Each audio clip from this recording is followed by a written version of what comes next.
Habari zenu. I am so excited to be here with you. How have you been? It is Women's View, guys. Ebu muniambie, how are you feeling? Because personally, I'm feeling good, and especially because this month of October, we've been having very beautiful shows on Women's View because we've been educating people about cancer. It has been always nice. We are always informed. I know you have loved every bit of this show. So thank you so much for tuning in. I am your host, Shiro Wangige, and thank you for your support and everything you do. You know, you guys are so loving, and thank you even for the questions that you usually send. Thank you, thank you, thank you. I can only say that. And today on Women's View, we are going to talk about something related but different. What am I saying? Previously, we've had shows talking, having cancer patients here, survivors, I mean, and we've even had a nutritionist on board. You know, we've talked about many things. And there are very key things that we learned from those shows. Especially, there's a patient, almost every cancer survivor patient, alikuwa anasema it is very important to have a support system. And not only a support system, an effective one. And on this case, I thought, wow, so there needs to be someone taking care of a person who is going through that process. You know, nimeambiwa niko na cancer, nani atago na mimi through that journey. So in short, I'm talking about a caregiver. We need also to hear from their side, a person who have been taking care of a cancer patient, and we need to know the experiences, because, you know, the people we've been having on show are those who have survived from, you know, the cancer thing. But hatukuwahi pata mtu mwenye aliwahi take care of that person. And that is why I have covered you already.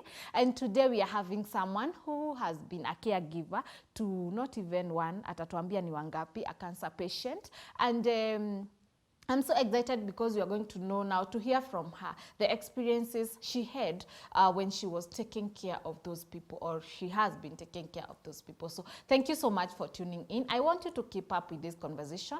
Ask questions, because I know some of you could be caregivers right now, or maybe in future you might be, you never know. So we need to know and have this conversation and know what we need to be doing and how we need to be an effective person, and effective person to help this person heal better. So thank you so much. Our social media at GBS TV Africa. Our SMS line is 21144. It is now that time. Yay! It is the time to introduce our guest. I'm so excited. Thank you so much, girl, for coming. Thank you too for having me here. This is the time that I want you to let the viewer ajue wewe ni nani, because of course nimewaguzia you are a caregiver. Let us know exactly from your side, wewe ni nani. Tell them, let them know. Yeah. Morning, people. My name is Esther Wajiko Kamau. I'm a nursing assistant, or you can call it a caregiver. That is what I do. Yeah. I take care of the patients, the critical ones, and also those who are not very critical. Yeah. Wow.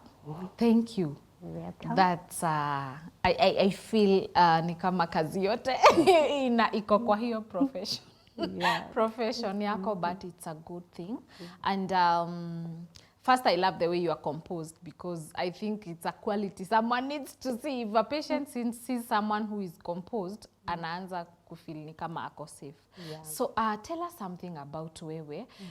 Umetuambia you're a nurse assistant. Yes. In short, you take care of patients, less critical or even the critical ones. Ulianza aje? Is it something ulienda ukasoma? Okay. It was quite a journey, I would say. I had a sick sister, Okay. sick of cancer. Okay. And the way we used to take care of her, it was quite a challenge, because we didn't have the knowledge. Okay. Yani ni ile guesswork, you know. Una guess tu. Una guess tu. Unaona kidoda inaanza kubreed, you don't even know what to do.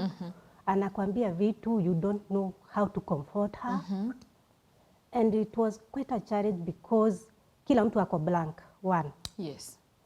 And when she passed on, I was left asking myself, was there anything that I could have done better to help her? Okay. Maybe ka ningekuwa na hiyo knowledge, maybe ningemsaidia, angeishiishi ama ningemadvise. because she started telling me ana feel ako na lump. But Okay. tulipuuza. So alianza kitambo. Alianza. So it is, so you want to mean that the first person, even without knowing the first person ulitekia care ni your my sister. sister. Even without knowing. Sikuwa najua anything. Yeah. Hata I didn't know kama kuna kosi ya caregiving. I Okay. didn't know then. Tell us the story before hiyo yenye unatuambia, before alikuambia. Was it before akuwe sick ama? When she alirealize ako na hiyo kalamp. Akaniambia I'm feeling niko na kalamp. Nikamwambia maybe it's not something serious. Wewe tu acha tuone ni labda ni juu unanyonyesha. Tukabai time like after 4 months ndio alienda hosi. Maybe then kama ningekuwa nimefanya hii course ningeweza kumadvise mapema. Nimwambie enda hosi soonest, you know. Okay. But then sikuwa na hiyo knowledge. Wewe uliona tu mimi niliona tu ni kitu ya kawaida. Yes. But when she died, hiyo ndio ilini motivate nifanye hii course. Nikaona you become of help to others. Yes. Nikaona maybe I could have helped her. I want you to give us a deeper story of your sister because I know that is now the source of your passion. Yes. When she realized, sasa after 4 months she goes to the hospital. She goes to the hospital. She had a surgery and then akaambiwa it was cancer. Stage what? Stage 3. Okay. So we started the process chemo. I would go with her to Kenyatta National Hospital for chemos. I would see so many people suffering there. Na sasa hiyo miata niko tu blank, you know. Hata ujui kitu utamwambia. Sijui hata comfort, you know the worst. So when she alienda hospital akarudi, alienda peke yake? In fact she went akakuwa na my brother. She went to the hospital. Akatoka hosi akarudi kwake, she was married. Okay. Kurudi kwake, the husband is a teacher, he knows nothing about cancer. So apparently ilikuwa holidays, ilikuwa December holidays. So I traveled from Thika to Nyahururu kwenda kumgive care. So I would take care of her. So wakati ilifika stage 3 as you're saying, stage 3 nasikia watu upona hata from stage 4. Watu upona.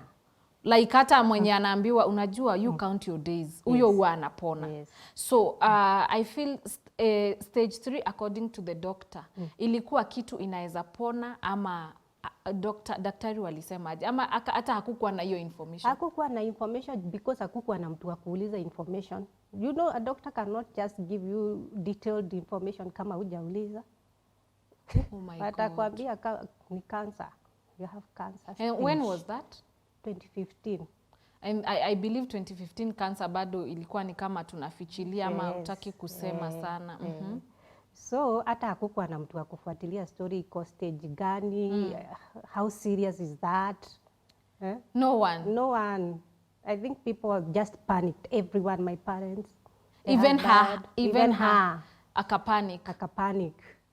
So tuliona ni death sentence. Bas. Tunagoja tu akufe. Bas.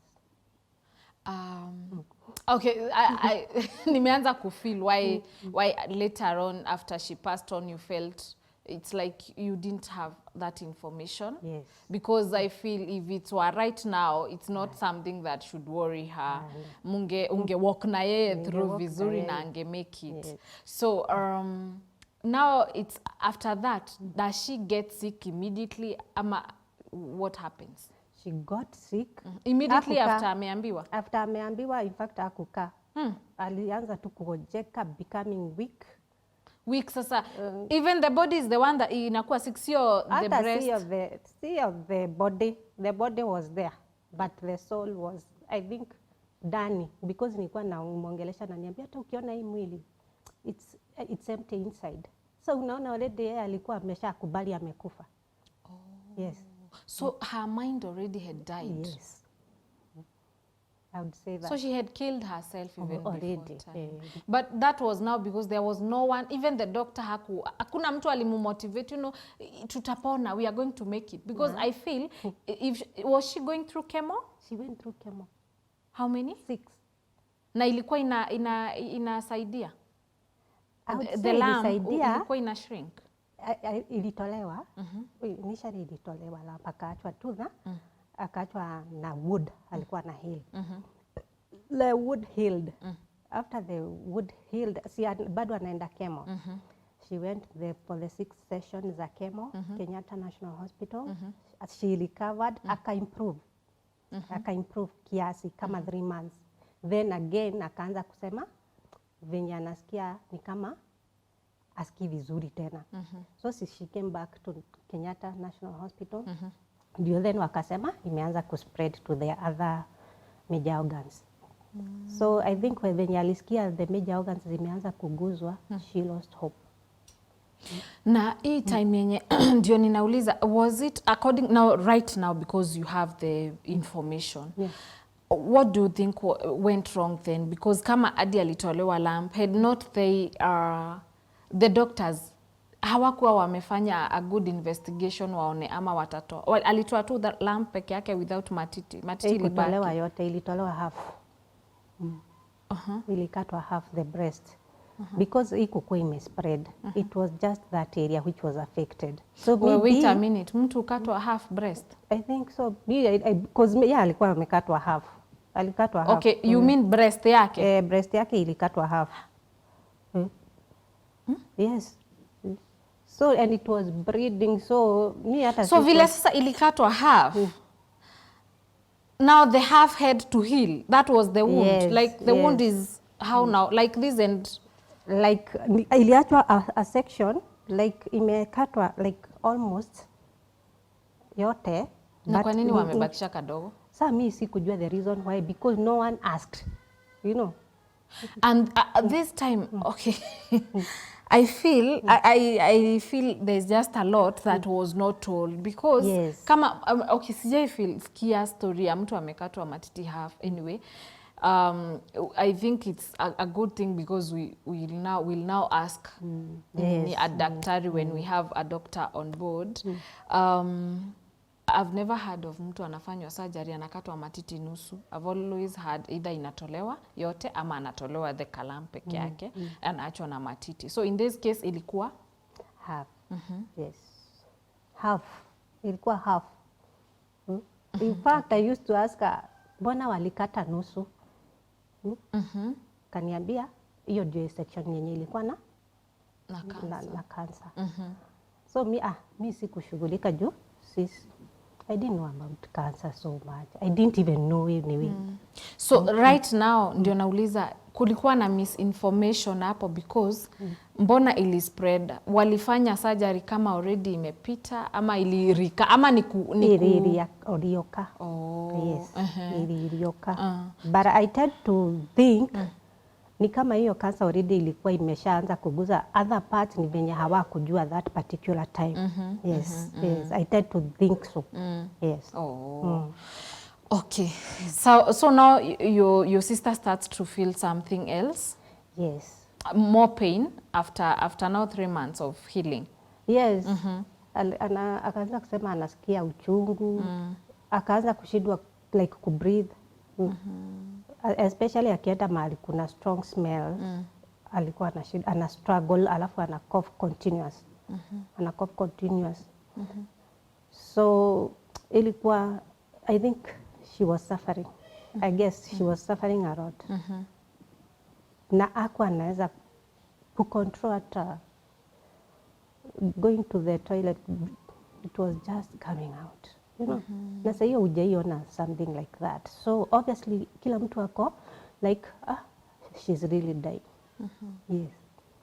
She's really dying kama hata hawezi jipeleka hata choo. So now you are the one who used to take care of her that time? Me, my sister mwenye ako available ndiye alikuwa. But like the last week ndio akuja kupass. I was there for her. She could tell me things. Sasa hiyo ndio nilianza kuona okay, I think unajuanga mtu akikufa. There are some things that wanakuulizanga unaona hapana, where is that coming from? Alafu kuna tudimads twingine anaanza to request, you know, nakwambia enda utafute hii, enda utafute hii, enda utafute hii. I mean mtu tu ujua anaenda. Yeah. So hiyo sasa the last week ndio sasa imekuwa worse sana kwake? Hata it was worse in that juu hakuwa hata ana feed. Apparently that day ndio akufe that hiyo night. That day she ate. She ate. Alikula na akaniambia nimuoshe that night na nisimbadilishe kitu heavy, nimvalishe something light. So nikamuosha, nikamvalisha something very light. Na okay, sikuwa nalala huko kwenye alikuwa. So nikamwambia now I'm leaving because unajua kesho niko job. Akaniambia usiende. Wacha tuongee. But there's something she did. Mi hiyo usema ni sign God, nikaa God alinionyesha she's going. Because saa hiyo akiwa ameketi kwa kitu, we are talking the way we are talking. Niliona like there's a sign she did. Na nikaona ai hapana huyu it's like it's done. And I told her okay, wacha tukaikae but wewe ujue tunakupenda but I have to go. Nakupenda hata mimi nataka nikae na wewe tu hapa but sitaka na wewe. So when I went to my house but God put in me something. Akaniambia pray for your sister. For the sins of your sister. Repent on her behalf. So I prayed, I repented on her behalf. I repented for so long, I cried out to God. And I told God, if then this is the time, okay, let her go in peace. But sasa nimemrelease. Yes. And that was the last time. That was the last time yes. you talked? That is the last time we talked. And that was the last time I got to see her, like when she was alive. So in the morning you are called? In the morning I'm called, I'm going to work. Lucky. Now she was staying with who? Her With my husband? mom, with my parents. Alitoka sasa kwa the husband, akakuja kutekiwa kia huku home. So when you went, you left her in her room? Yes, I left her in her room. Alikuwa shakula breaded food vizuri, unajua saa haezi meza. Yes. So alikuwa amekula tu breaded food tu vizuri tu, alikuwa amekula vizuri. She had taken a shower. And then she laid in her bed. So in the morning now mom calls you? In the morning my dad calls me. Umeenda job? Nimeenda lakini hii gari ni kama isongi. Gari pia imekataa kuenda. Isongi. By the way 7:30 niko Ruiru na ninafaa kuwa 8 Westlands job. Isongi. That time you had the whole feeling? The whole feeling. Hata nikapigia brother to my dad. Nikamwambia, "Hai mimi venye nimeona." Okay, alikuwa mtu wa Mungu sana. Nikamwambia, "Hey, mimi venye nimeona ni kama Sarah." She was called Sarah. Kama Sarah. Akaniambia, "Wacha mapenzi ya Mungu ifanyike." Nikajua huyu venye ameniambia hivyo hata hakuna kuombea hili. Ni kumpea peace, ni kumrelease. Yes. Anyway, I'm sorry for that. And it's good that Mungu alikuonyesha you can still continue being of care or of better help to other people professionally now. Yeah. Now, was she in much pain that time? Sometimes she was in so much pain. Sometimes she was not in pain. She was just there. But weak. But very weak, I would say. Juu hakuna kitu angejifanyia. Yes. Na sasa as now your time before you even uende shule sasa ukasome, that time was she treating you differently? Because I hear some people become very angry at other people. Were there things that alikuwa anafanya unakasirika? No. She was very cooperative and she was calm. Hakuwa na mambo mob. Yes. So it was okay. easy even for you to take care of her? Yeah, it was so easy to take care of her. Yes. Wow. Now tell us now, your sister now ameenda and you feel now I need to go and learn something, do something. So tell us now that journey. So after she passed on and I decided now I'd rather know, nijuange hata kama si mtu wetu nitasaidia tu mtu tu. So I went back to school. I learned about caregiving, how I can take care of the patient, different patients, because apparently you find so many cases that need to be taken care of. Sure. Yeah, so I did that course. So it has been a journey.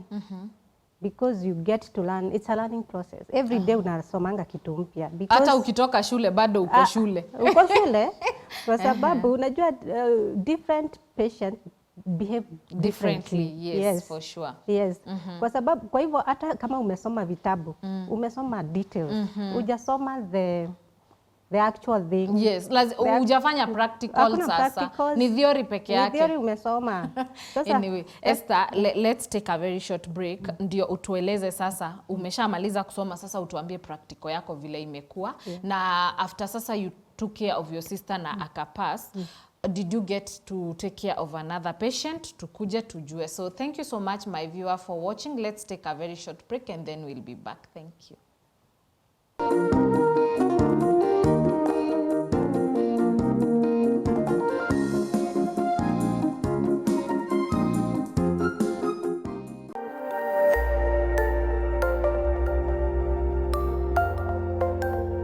Everywhere, GBS.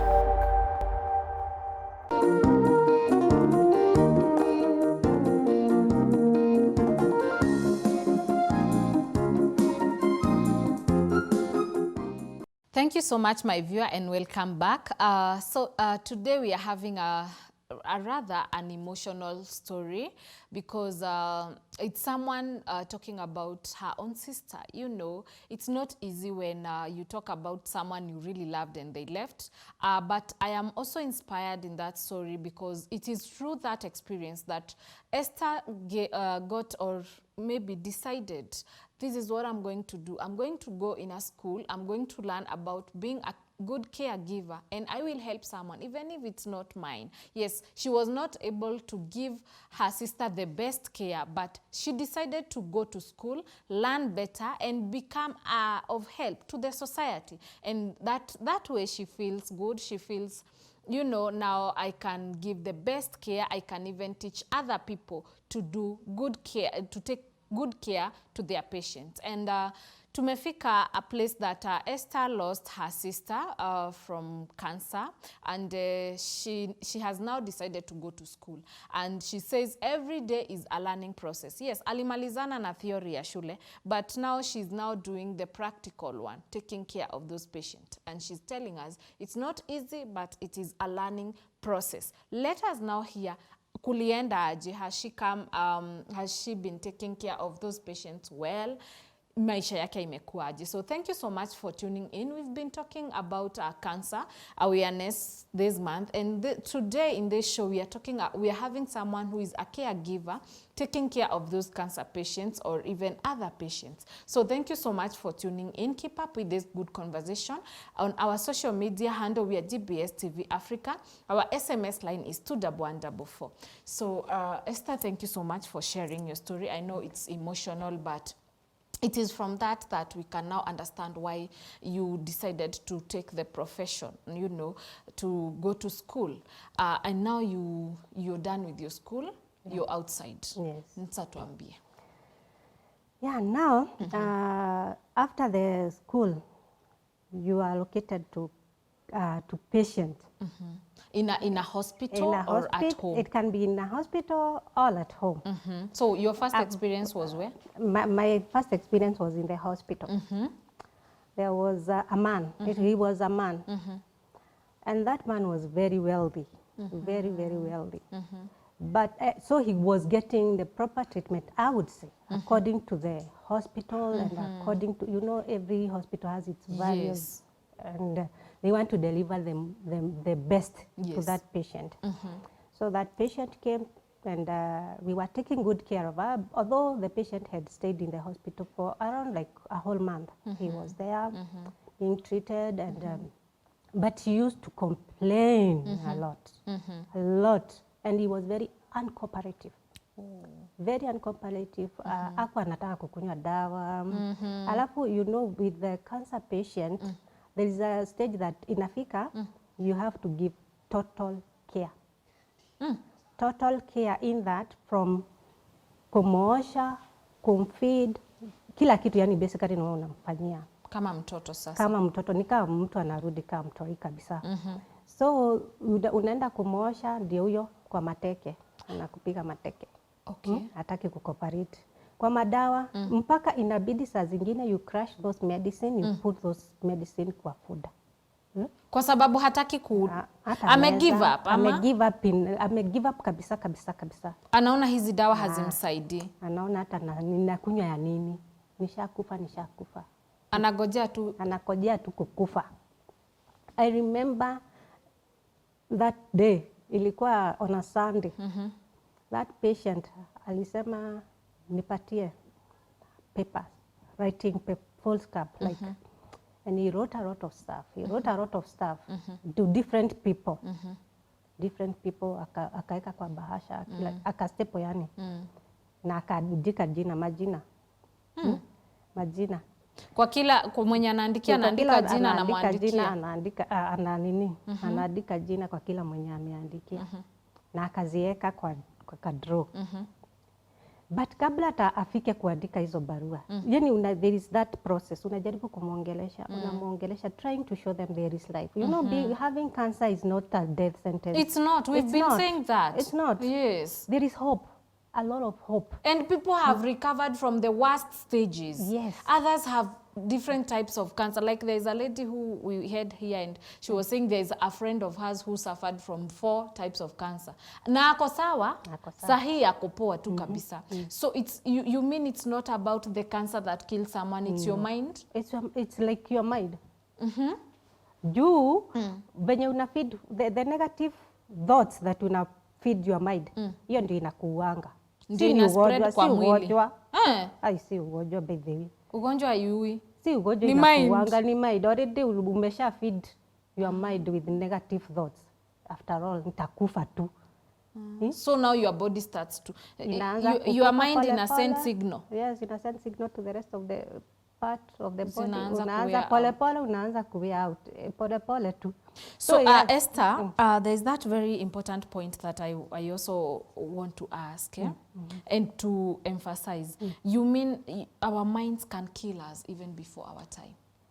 They can kill you in that ukifeed na hizo negative thought. You know, you at a life, in a normal life, ukifeed your mind na negative thoughts, you'll never succeed. Sure. Yes. It's the same thing. It's a driving force. You know, put your mind that there is hope for tomorrow. There is something to fight for. So when now you're dealing with a patient, you start to heal their mind first? Yes. Is it easy? It's not easy. Like now that person, the way sasa alianza, you are trying to talk to him? It's not easy because one, huyo mtu saa zile amepewa hiyo information, you have cancer. One thing, ako in denial. Okay. Why me? And not any other one. But unashindwa hata any other person, hakuna mwenye tunataka apate cancer. Sure. Sindio? So akufai kukua na hiyo why me? So one, ako na hiyo denial. Kutoa huyo mtu hiyo denial, ndio work.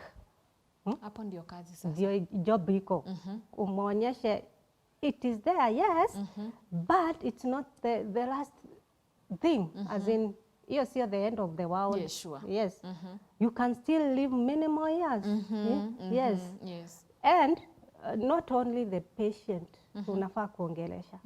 Unafaa kuongelesha hata familia. Kwa sababu, unaona family, wanakuja hapa with sad faces. Hiyo ina sad signal gani? Yule mtu anaona ni kabisa I'm going. Exactly. So it should change, the family should change first. Wanakuja tumefurahia huko ni kucheka. Hata kama mcheki, come with a positive mindset bana. Si kuonyesha mtu on your face, hata si yeye mtu anaona hii, kila mtu ako sad, kwa hivyo hapa hakuna hope.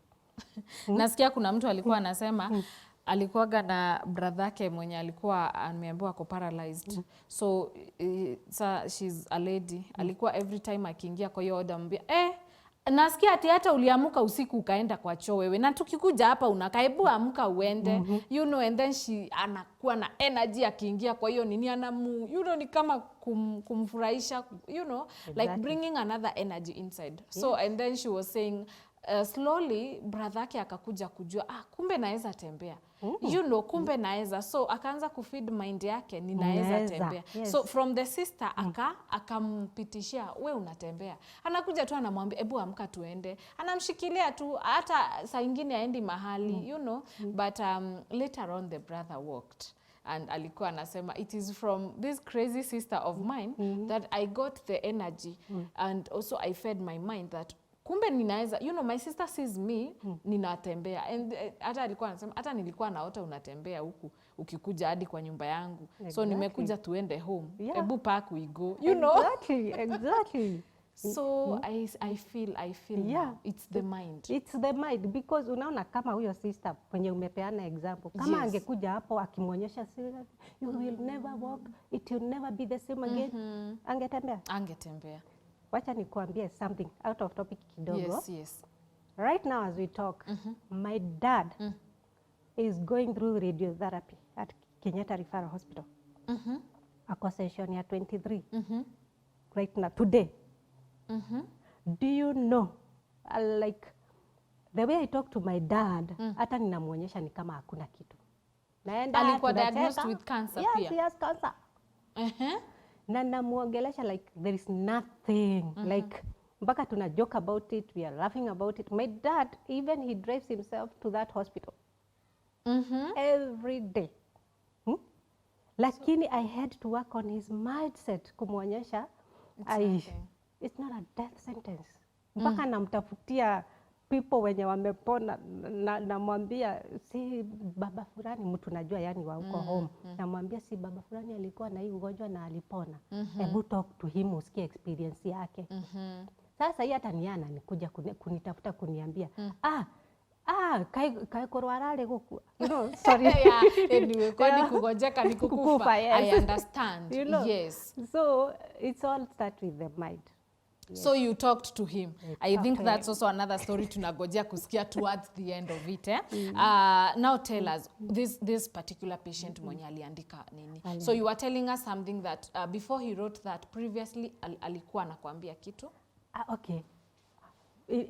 Before aanze kuandika hizo vitu, he was like hata nikipona ninapona aje, tumesikia watu wangapi wamesha kufa. Okay. You get already ako negative, so negative hata ukijaribu ku talk out of him hiyo negativity ilikuwa so difficult. And mind you, this is a hospital, so I'm not the only person anamuongelesha.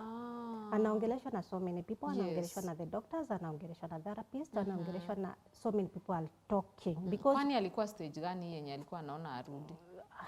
hakukuwa ati stage 4, alikuwa tu stage 3. Lakini Okay. already alikuwa sha give up. Na in fact sasa venye aliandika hizo barua hata hakuzipeana, 1 week haikuisha. Tangu andike hizo barua, he just slept and he slept. He never woke up. So yeye already alishajipeana kwa death. Yes. Alikuwa tu anagojea death ikuje mchukue. Alikuwa anataka tu, alikuwa tu amnatamani. I think hata ni kutamani. Yes, yes. Was he through pain? He wasn't showing the pain. But of course hata mtu kama hata aski pain, but bado kuna zile prescriptions za relief pain ziko. Yes. Because sometimes, okay, it's like not all stage. Me, according to the patient wenye nimeona, si wote huonyesha pain.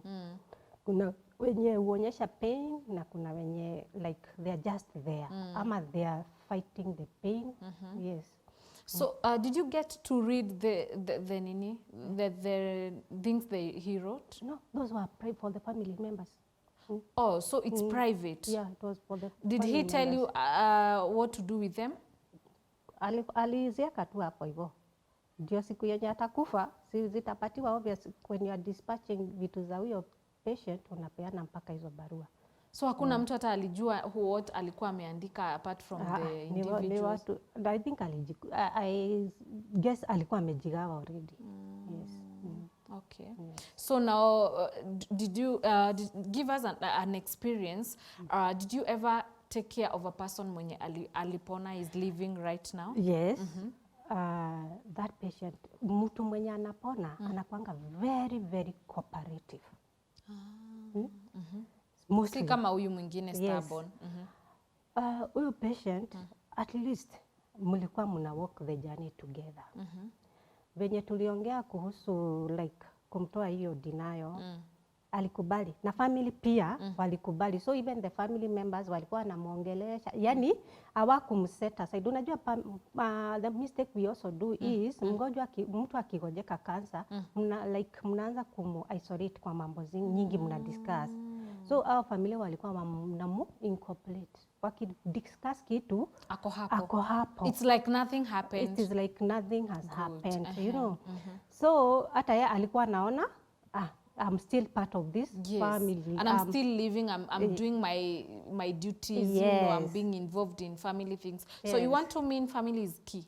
Family also is the key at some point, because mkianza ku like isolate mtu, si mnamuonyesha is like is gone. So but sasa unajua sasa ukileta mtu karibu anaona I'm still important. Wow.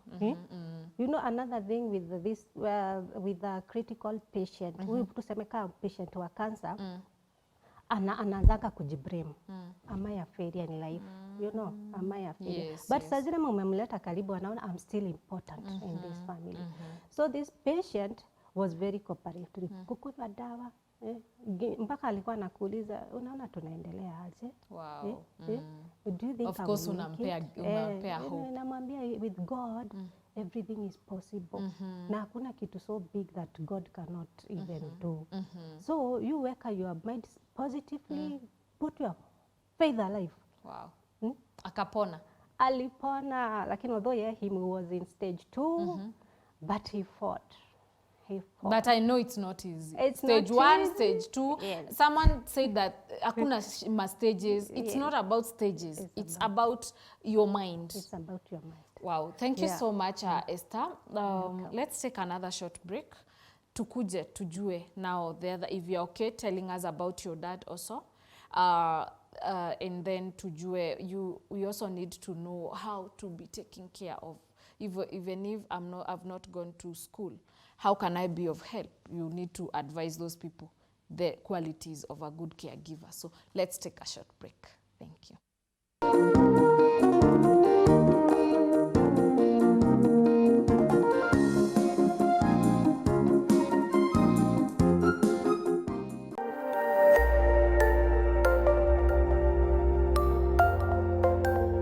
Everywhere, GBS.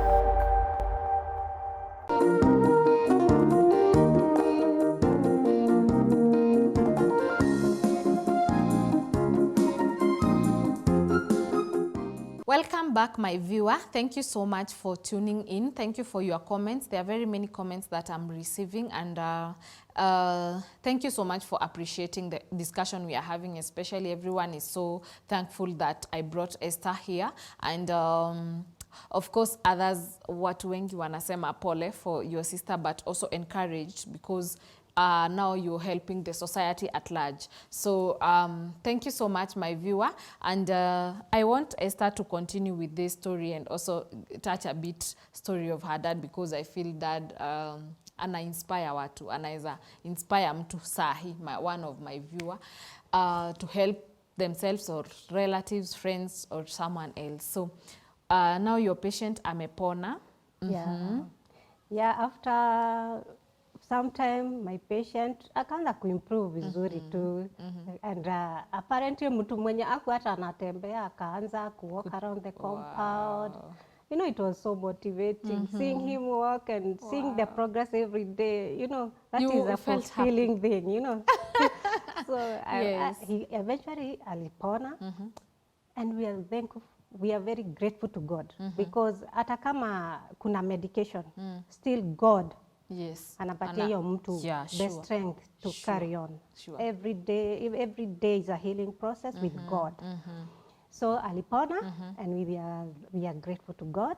And also it was like, I can't say it was an achievement, but it was an inspiration to see that person get healed. Yes. So now you also are you also taking care of other patients apart from cancer patients? Yes, I'm taking care of other patients. In fact, even right now, I'm I'm having a patient that I'm taking care of, a patient who's been in ICU, no, HDU, for a whole month, Nairobi Hospital, but he's out now. That patient has gone through a lot. He couldn't even breathe at some point. Before he went to the hospital, I was still taking care of him.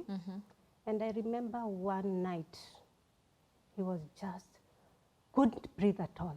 He was just gasping for air. Na niko hapo na patient. I'm calling God. And I'm telling God, don't take this man away from me. Kwa mikono yangu, hapana. Sasa, you know that process of taking care of the patient, calling the ambulance, every family members wame panic. You know you have to be alert. Yes. Juu, mukipanic nyinyi wote. Na wewe ndio utaweza tu wasaidia. Si ndio? Mutaruhusu huyo patient. So ni wewe una take care of this patient na unapigia ambulance. Ikuja you pick. But I thank God because huyo patient hata despite the fact that he could not, hakuwa na breathe. We managed to get to the hospital na akakuwa admitted. He was in HDU for a whole month. Alafu alipata some complication akapelekwa ICU for 1 week. But now he's out. It has been 3 weeks now. Yeah, 3 weeks. Juu alitoka towards the end of last month. Ndio alitoka hosi. So for the last 3 weeks, you know, bringing a patient from hospital na mnaambiwa anafaa kukaa hosi na family members wameinsist wacha tumpeleke home. We think he will recover well at home. Okay. To which I tend to believe to some extent because one, an old patient anataka kuona environment, familia. Anataka kuona family members. Alafu umempeleka huko hosi. Despite the fact that anapata medication, recovery yake inaweza kuwa very slow. But ukimpeleka home, bado umpatie hizo medication, juu anaona hii environment ni very familiar, ana recover well. So I can say your patient may recover well. Wow. You can see even the smile, you know. That's good. It's amazing. And you know, he's an old man. He can walk around now. Mtu wako anatembea kutoka hosi. Although he's still feeding through the peg. So, but he's good. Yeah. I would say he's good. So, I take care of different patients. Mwenye tu nimepata. Ndio nina take care. Yes. So someone reaches you or it's now the hospital that sends you to a certain home or to take care of a certain patient either at the hospital or at home? Sometimes it's the hospital that calls you. Sometimes you do the on private basis. Yes. Mtu tu ana maybe tuseme kama uko na a patient mwenye ako ni mgonjwa, you call directly. Unasema I need a caregiver. Do you know anyone? Unaenda as a private person. All kama ni mtu ako admitted in this hospital that I work with, the management can ask you to go home with that patient. Yes. So how many patients can you be taking care in a month? Hey, it depends. Inaweza kuwa ni huyo patient tu. Unaona kama huyo patient nimekaa naye 3 months. Na sasa huwezi chukua mwingine. Siwe hapana. Unajua, okay, hii kazi ni tiring. That is one. Alafu you want to give this patient the best. So unampatia, concentrate, everything is on that patient. Na lazima wewe uendagi holidays? Nikipata shift niko job. Kasa hii venye niko hapa kuna mtu mwingine. We are normally 3 of us. Oh, taking care of one person. Yes, of one person. You unaenda shift 2 days, mwingine anaingia 2 days na kuna 1 week ya kurest. You need to rest. So that 1 week una rest, kuna wengine wana take care. Yes. So you have to be 3. Now, this case is when now the hospital uko under hospital. Yes. What about ile time yenye sasa uko private? Hata ukiwa private, mnakuwa at least 2. Hii kazi huwezi fanya the whole month continuous. Huwezi. Na unataka kupeana the best. The best, yes. So una need like work even in a hospital setup. Upeangwi shift the whole week. Hapana. Unapeangwa either shift 3 ama 2 in a week. Wow. So I feel that's good, and you're doing a good job that not many people can do. And keep up with the good work. May God help you through. And I hear it is, you know, sometimes it's the grace of God that inafanya wewe ukitekia care of a patient anapona because of even how you handle them, how even you talk to them, you know. Tell us something about your dad, and then I would also want you to tell us how to become a good caregiver even if we don't have to go to school. Okay. Yeah. About my dad? My dad got diagnosed this year, around, I would say it was around June. And at first he panicked. In fact, you know, he started asking, joking. He was asking, na sasa tutazikwa wapi, you know? Because kwetu ni maplot. But he was just joking. And I was like, who is dying? You know, no one is dying no one here. is dying. Yes. That's Then, good. like, I told him, we were referred to, he was given the results from a hospital in Kenya. So we were referred, somebody referred us to Kenyatta Referral Hospital. So I told him, when you're going to see the oncologist, I want to be there so that I can hear From him. Na niulize maswali zenye nataka kuuliza. Yes. So we went together, me, him, and my brother. We went, and the doctor explained everything about what he's suffering from, the stages, and he told us the test to do and what we needed to do at that point. One, to stop the spreading, which we didn't know whether it's doable. So he had to first start with stopping the cells to spread. spread. Yes. Wow. Then we started now the other journey. The chemo? Like he wasn't doing the chemos. He's doing the radiation. He's not so serious. He's in stage 2. So while he advised, and with his age, and he has other conditions. He has other conditions. Okay. So hakuna venye angefanywa chemo. So wanachoma, si radiotherapy ni kuchoma. Yes, wanamchoma. Zikufia hapo. Zikufia hapo. And I can say, okay, it's not easy because kuna side effect ya hizo radiotherapy. Kuna side effect to which we were told, si ati ni kitu inatupata. So kuna hizo stages zenye tuli undergo. And I can say so far, my dad, after talking him out of that death thing, Alishapona. hata uwezi sema ni mgonjwa anyway. Wewe ndio mgonjwa sasa ukienda hapo. Mimi hata sikuange mgonjwa juu nilijua we live once. Yeah, for sure. So how alikuwa anasikiaje? Are you okay to say the type of cancer yenye alikuwa diagnosed nayo? Akona prostate cancer. What were the signs? Hey, my dad alianza na hizo prostate whatever, hizo vitu za wanaume, but eventually akaenda operation. So ilikuwa imeanza kitambo. It's like ilianza kitambo, lakini ana feel pain. Ako ana feel pain. Even right now ukimuuliza anasemanga feel pain. Now, why mbona alikuwa anaenda surgery? I'm just asking for other people to know in case mtu anafeel hivyo waende for medical care, because I know cancer is not something utasema naumwa na jino niende. Yeah, alikuwa na shida kupass urine. So akaenda. So alienda for that reason. But when they did the operation, that is when waliona akona cancer. So from sasa venye waliona akona cancer, so na hiyo nini ilifanywa to beginning of the year. So haikutake long. It take long kupata hizo results. No one thought it was important to get those results. Yes. So eventually when I get results, akupuuza. He went to the hospital na akaanza process. Wow.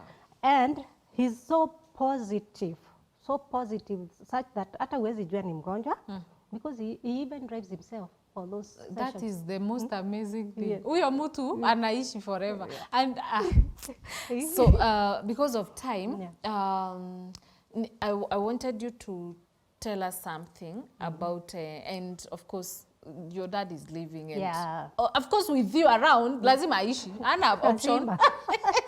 Ana option, Yes. lazima aishi. Kuna mtu ako mahali Yeah.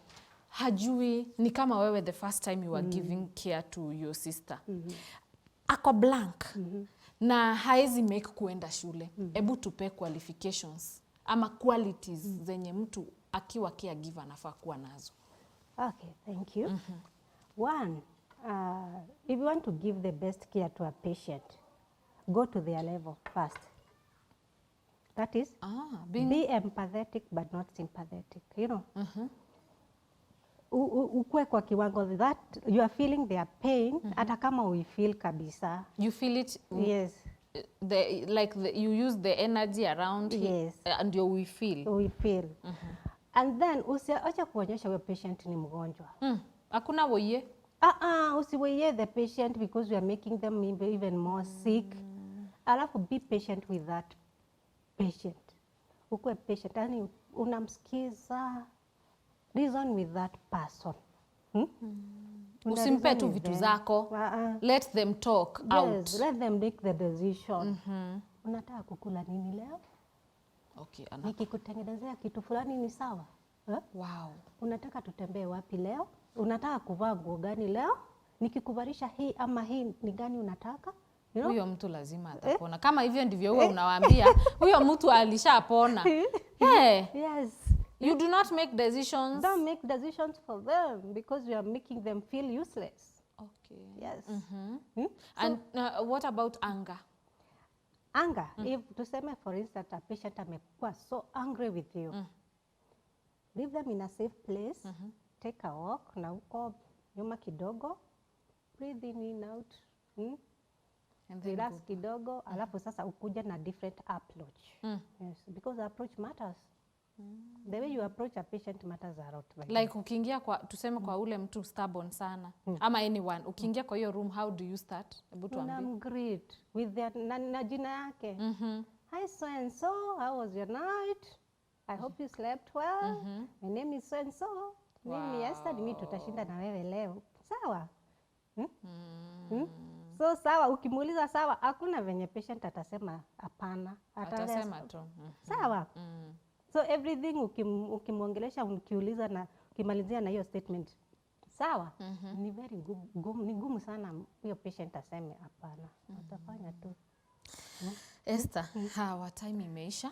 I am so glad and thank you so much for coming. I'm so honored. I feel niko blessed to have had this show with you. And especially for you being open and telling us everything. So I hope my viewer amepata kitu from you. So ninakupea seconds mbili uambie viewer bye na yes, sijui tunaweza leave your contact hapo kwa screen ndio mtu akaweza taka caregiver ama more information about it anaweza reach out, si ndio? Okay. Yeah, tell our viewer bye. To the viewers, I would like to say that having cancer is not a death sentence. And there is hope. Every day there is hope. And again, if you get a sick person, just encourage them, be there for them, and show them that there is tomorrow, and that they can get the best care if only they accept first that they are sick. And I really appreciate for being here, and I hope everyone has learned something. Yeah. Thank you. Esther, you go back, do your good job and everything. Tutaacha namba yako hapo kwa screen, as you can see. So thank you so much my viewer. Tumemaliza sasa hapa. I hope umepata kitu. Until next time, I've been your host Shiro Wangige. Bye bye.